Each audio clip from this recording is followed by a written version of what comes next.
Low back tension or tightness, has that ever happened to you? Well, I'm Dr. Schwindt, and today we're going to discuss exactly how to resolve that. So first and foremost, I want to discuss that this is a video talking about tension, tightness, not pain. If you're dealing with low back pain, please reference some of our other videos that we have on our YouTube page. Now, this tension that you might be feeling, it's important that you handle this before it turns into pain. Okay, this is a symptom, so it's telling us that something is wrong.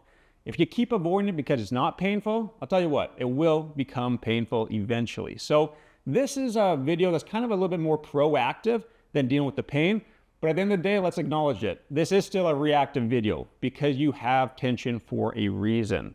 Now, please also look at our other videos that talk about how to prevent this lower back tension. Again, this is right now talking about how we can take care of that at home. Let's note this too. It's a common thing, low back tension. It's super common. I'm sure you've experienced it at some point in your life, and if you haven't, I'm sure you've experienced somebody close to you who has. Now, just because it's common doesn't mean it's a good thing. So let's go ahead and handle that right now. Now, number one way that we want to discuss this is looking at your pelvic tilt. All right, now we have a whole separate series that dives really deep into this, but briefly as we're discussing here, your pelvic tilt matters when you're standing, when you're sitting, when you're transitioning movements, when you're walking. And I'll tell you what, it's also going to be a little bit different each of those movements. The important part of the pelvic tilt is to make sure that you are tilting your pelvis either forwards or backwards just enough. And that's going to be right for you. It may not be the same thing as your friends or your family members because neutral can be unique to each of us. But how do you know you're at neutral? Well, if you grab both your thumb and your index finger, put it on your lower back muscles, you want to kind of wiggle those around. If you can wiggle them around and they're nice and supple, as opposed to being rock hard or stiff, then you're in the right position. So you keep turning through a tilt forward, backwards, until you find that. What does that mean now? Well, now we're loading our spine. Gravity's pushing down on our spine as opposed to us using our muscles. And that's exactly how our spine was meant to be anatomically.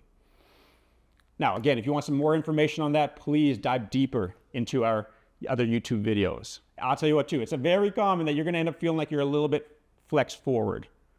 You know, our society talks about this being the optimal posture, but I guarantee if you do that, go feel your lower back. I bet it's rock hard. Imagine you're doing a bicep curl all day long. Eventually that's going to give out. Same thing happens to your lower back.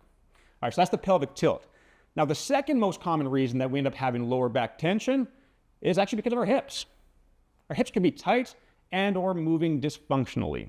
So when we do that, we're going to rely a little bit extra on our lower back, our paraspinal muscle. So then again, they're getting tight. There's the symptom, but is that really the cause? Well, if it's because of your hips, you going ahead and rolling out your lower back won't be the ticket. So think about a common movement you do daily, and I'm sure you actually haven't even thought much of it. But going from a seated position up to a standing position is a great example of how commonly our tight hips or our dysfunctionally moving hips can cause low back pain. Now, in an ideal world, and we probably think we're doing this, we should be standing up nice and straight using our hips. Now, what do we end up doing? We end up kind of loading through our knees and our quads, and that flexes our lower back. It feels fine in the moment, but do this day after day, and you'll eventually notice that low back tension.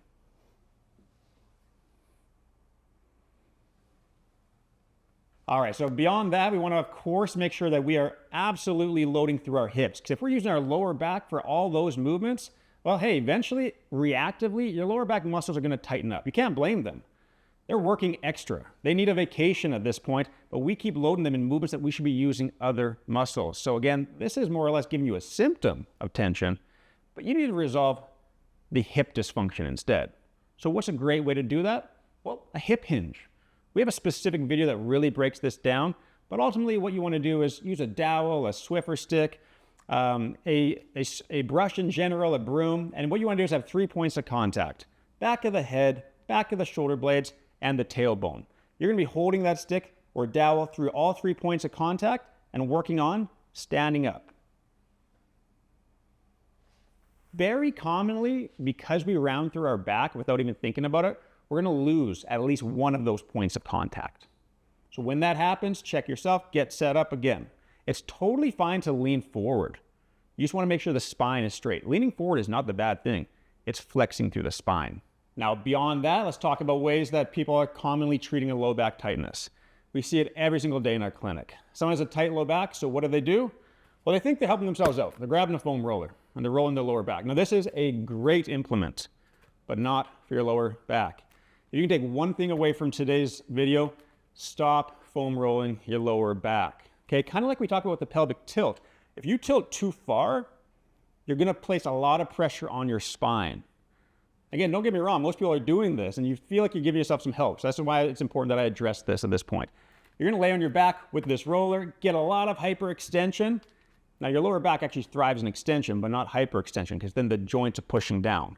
When that happens, you might get a pop or a click or, ooh, that feels pretty good for a moment, but it will always come back. And sometimes it can actually come back even worse. Think about it. Those joints getting compressed in the back. If you're walking around like this all day long, how does that feel? And again, go feel those muscles. I guarantee they're rock hard. If you're doing that on a regular basis, you're going to irritate the nerves, the arteries, and the veins. So I'll demonstrate this. Even though I hate this exercise, I'll still show it.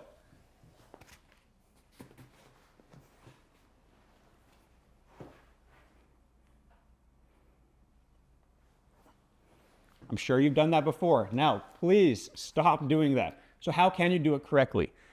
First, let me also acknowledge I'm utilizing a softer table just for the demonstration purposes. Please make sure you're doing this on a firm surface so you can get the full benefit from this. Tools we love to use, either a lacrosse ball or a peanut ball, which is a double lacrosse ball. Peanut ball is definitely the best one, but if you have either of these, that's all great. I'll show you how to use them each. As always, we have more specific videos on how to use each of these, including using them on the entire body. So please check out those other videos as well. Lacrosse ball is great. Peanut ball is better. Why? You get symmetry on the paraspinals. If you're feeling low back tension, I guarantee you it's the paraspinals that run down your spine that are tight. This little gap in here is exactly where your spine goes. So now you're able to lay down nice and symmetrically, not irritating the spine. Versus using a lacrosse ball, you're gonna have to be active with your core, so that way you're not just kinked up and trading one problem for another, okay? Here's how that looks. Lacrosse ball first.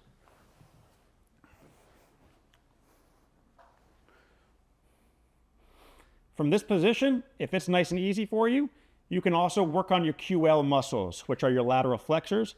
Hands down to the side, barely lift up, still keeping your back straight, okay? You are not doing a curl. And you rotate away from it or flex away from it to stretch that muscle. Now, exact same thing, but with a peanut ball.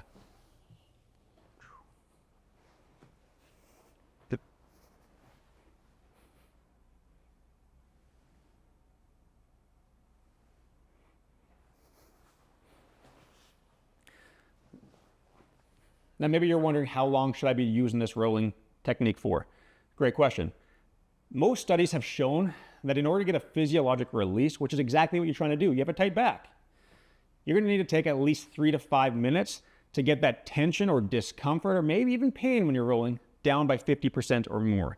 If it doesn't go down by 50%, you're probably just irritating it, causing a little bit more pressure or discomfort. Now think about it. You know, you've probably done it yourself. You've seen people at the gym that are rolling for about 30 to 60 seconds. Feels good at the time, but it's not letting that muscle relax. So again, think about it. Research shows that you got to get this muscle to relax by at least half of intensity of pain or tension in order to actually let that muscle loosen up, okay? So if you don't even have 5 minutes, please do not spend your time on this at all. Now beyond that too, of course, roll the hips, okay? We talked about how important the hips are, using one of these peanut balls or lacrosse ball, as you see in some of our other videos as well. Same thing, stay on that until the discomfort goes down by at least half. Where else are you gonna roll? TFL, upper quads, glutes. Now, last thing that we're going to review here is something called a self-guided traction. Perhaps you just felt like your spine is really compressed down. Well, here's a great way you can do that at home to decompress that feeling. Now, I have long arms, so this is beneficial to me, but I'll show you some other ways to do this as well.